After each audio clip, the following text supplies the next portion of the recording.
एटा, Aligarh, Ballia side से, कुशीनगर से, इधर कलकत्ता से और हरियाणा से भी, यहाँ वैशाली, पटना, सिवान, गोपालगंज और भी कई जगहों से हमारे भाई आए हैं। यहाँ के भी लोकल भाई, स्थानीय लोग भी हैं यहाँ के।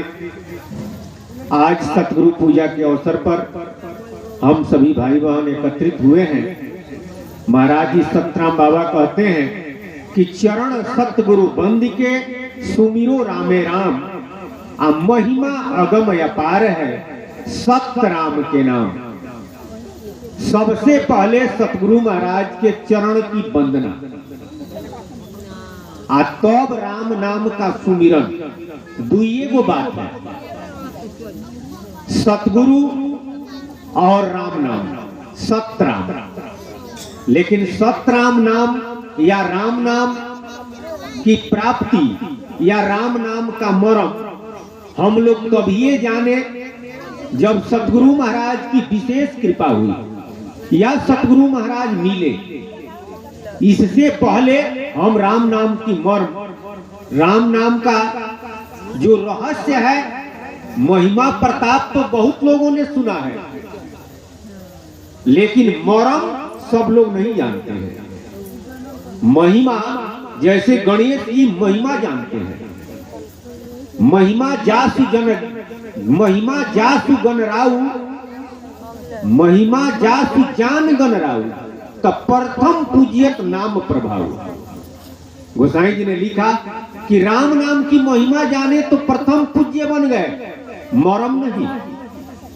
शिव जी राम नाम का प्रभाव जाने, नाम प्रभाव शिव जान हुनी को, काल कूट फल दिन अमी को। जौहर अमृत बन गया नाम का प्रभाव जाने। लेकिन राम नाम का मर्म माने भेद, भेद वही जानता है या जान सकता है जिनको सतगुरु मिले हैं, जो सतगुरु के शरण में है। आज जो भेद जानता है वही संसार सागर से पार भी जाता है। महाराज जी सतराम बाबा भी कहे और कबीरो साहब कहे कि जो लो भेद न जाने कोई, तो लो नाम लिए का होई। राम राम बहुते नर कहते, सपनहु सुख न होई। जब तक भेद नहीं जानते हैं तब तक नाम से जो फल मिलना चाहिए वह फल नहीं मिलेगा, यानी सदा श्रद्धा के लिए मुक्ति नहीं हो सकता है। तब भेद हम कहां जानेंगे? दूसरी बात उदाहरण देते हैं कि पानी पिए बिनु प्यास न बुझे, पानी पानी कह मर जो। जिस तरह से जब तक पानी नहीं पिएंगे तब तक प्यास नहीं बुझेगा, खाली पानी पानी कहने से प्यास नहीं जाएगा। अन्न खाए बिनु भूख न भागे, अन्न अन्न कही रोई। जो लो भेद न जाने कोई, तो लो नाम लिए का होई। रोटी रोटी भात भात कहने से पेट नहीं भरता है। एक फायदा होता है, खाने की चाहना और बढ़ जाती है। उसी तरह से राम राम कहने से फायदा है, संस्कार बनता है, चाहना और बढ़ती है। लेकिन सदा श्रद्धा के लिए मुक्ति तो तब होगा जब राम नाम का मर्म जानकर राम नाम लेंगे। जिस तरह से रोटी खाते हैं तब भूख समाप्त होता है, पानी पीते हैं तब प्यास बुझता है। तो राम नाम का मर्म कब जानेंगे? जब सतगुरु का शरण और चरण प्राप्त होगा। जिन लोगों को भी हुआ है वही लोग राम नाम का मर्म जानते हैं। तो महाराज जी सतराम बाबा सबसे पहले यही कहते हैं कि चरण सतगुरु बंद के, सतगुरु महाराज के चरण का वंदना करके तब राम नाम का सुमिरन कीजिए। क्योंकि नामे प्रभावे फले तबही, जब गुरु आज्ञा नहीं करी हो। सतगुरु भक्ति सतराम सुमिरन बिनु द्वय पग न बिचरी हो। नाम फलीभूत तब होता है, नाम फल तब देता है जब गुरु की विशेष कृपा होती है, गुरु के आज्ञा के अनुकूल रहते हैं।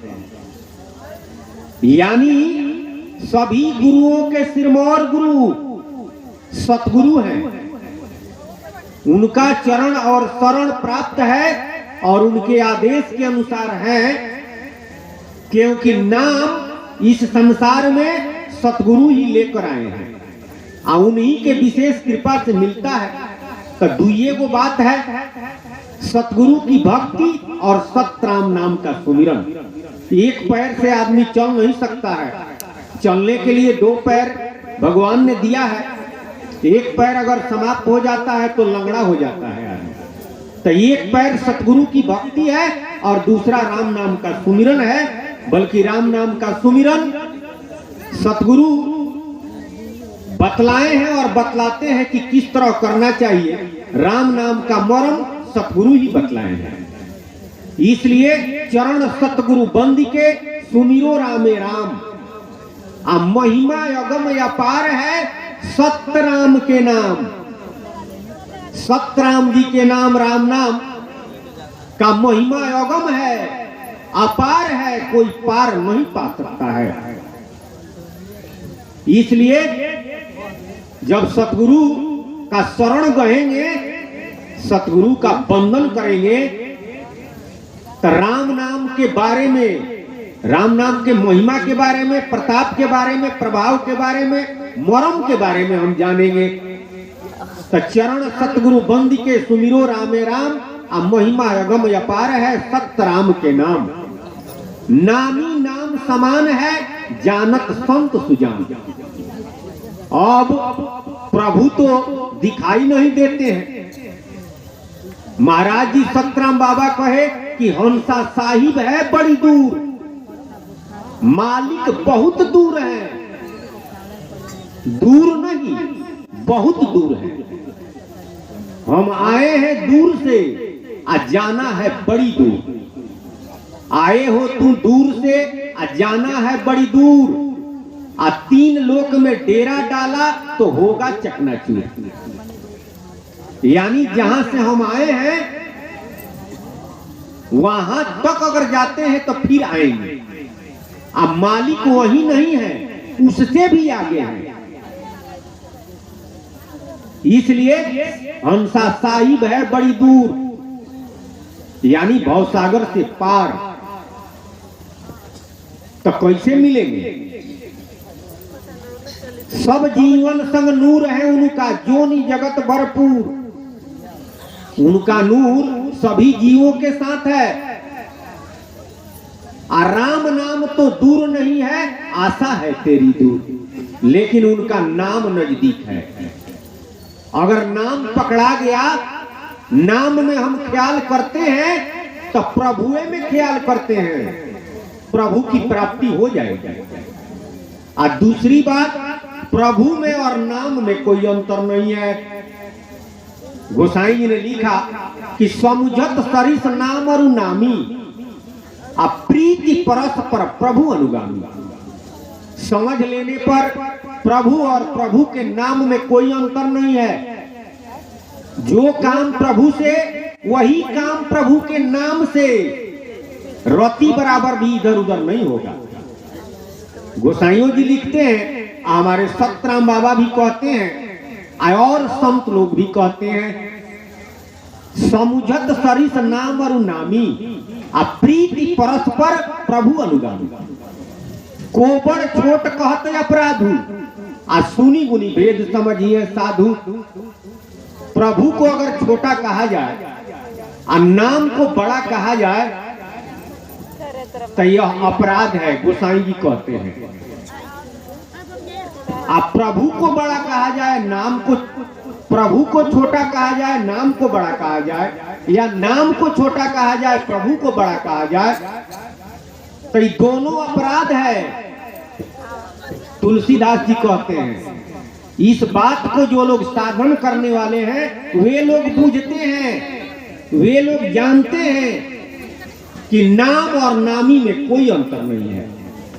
इसलिए जो लोग नाम पकड़ लेते हैं, नाम में सूरत ख्याल करते हैं, उनका सारा काम बन जाता है।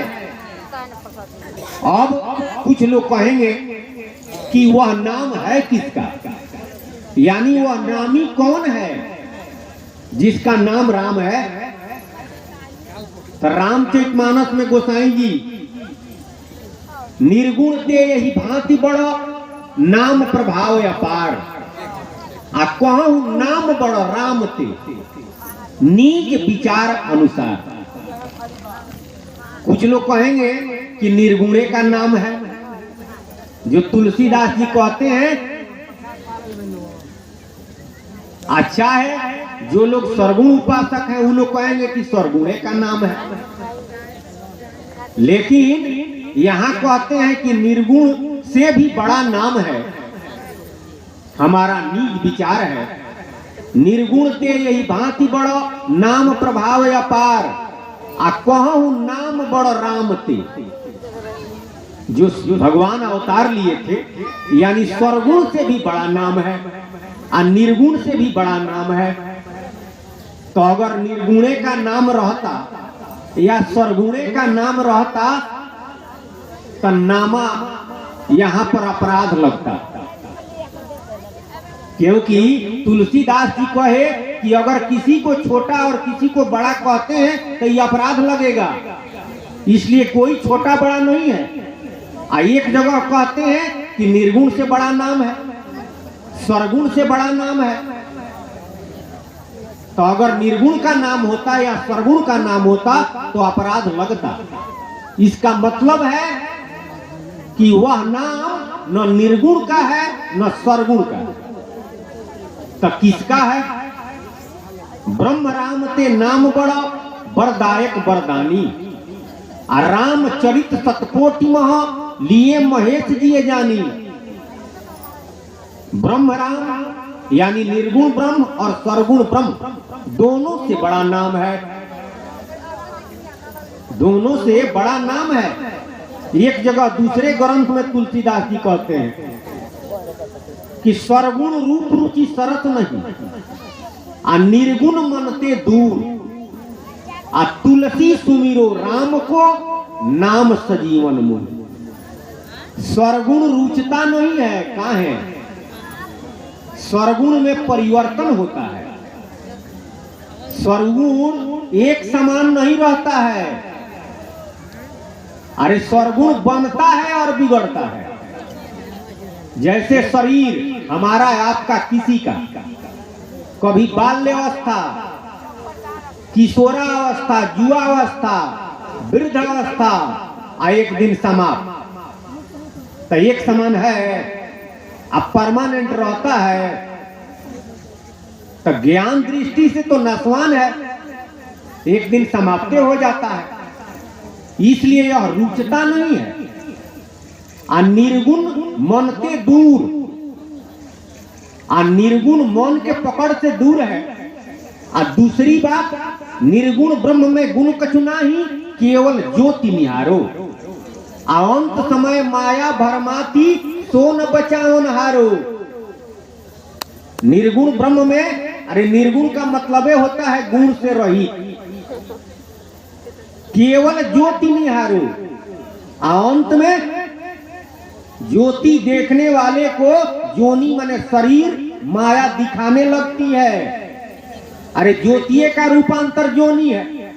जोनी विनष्टा है तो ज्योति होता है, और फिर ज्योति से ही रूप बना हुआ है, शरीर और संसार बना हुआ है। वास्तव में दोनों एक ही है, लेकिन एगो आकार में है, और वो है फिर ज्योति में हो जाता है। वो रूप है, यो रूप। अगुण सगुण दुई ब्रह्म स्वरूपा, निर्गुण और सर्वगुण दोनों रूप है, एक ही साथ है, एक ही साथ है। अध्यात्म में जिसे ज्योति कहते हैं, प्रकाश कहते हैं, उसी का रूपांतर जगत और जोनी है। इसलिए अंत में ज्योति देखते देखते जोनी यानी शरीर, रूप, संसार देखने लगता है, भरम जाता है, तो अंत में माया भरमा देती है। लेकिन तुलसी सुमिरो राम को, तुलसीदास जी कहते हैं कि इसका फेरा में मत पड़िए, राम को सुमिरिए। तो अब यहाँ सरगुण राम और निर्गुण राम से परे हो गया। नाम संजीवन मूर, राम नाम संजीवनी बूटी है, उसी से कल्याण होगा। तो नाम का भेद, नाम का मर्म और वास्तव में मानस का मर्म। तो मानस का मर्म बताने वाले तो बहुत लोग हैं, लेकिन वास्तव में मानस का जो मर्म है और बीजक का मर्म हमारे सख्त राम बाबा बतलाए। गोसाई जी ने कहा कि प्रौढ़ सुजन जन जान ही जन की, आ कहो प्रतीत प्रीति रुचि मन की। प्रौढ़ मने सियाना, जो सत्संग के जानकार हैं, जो सुजान हैं, जान ही जन की। गोसाई जी कहते हैं कि हम सेवक हैं, हम जन हैं भगवान के, लेकिन हमारी बात तो वही समझेंगे जो सत्संग में सियान है, यानी सुजान है, सुंदर जानकार है। कहो प्रतीत प्रीति रुचि मन की, जिस पर हमको विश्वास है और जिससे हमको प्रेम है, वह बात मैं कहता हूं, लेकिन यह बात बुझेगा कौन?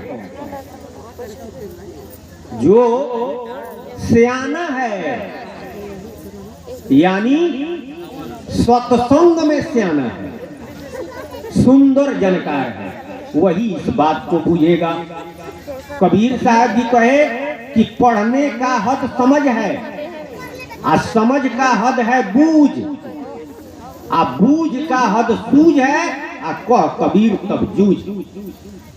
पढ़ने का हद समझ है, पढ़ते हैं, आ समझ में नहीं आता है, तो पढ़ने से क्या फायदा है?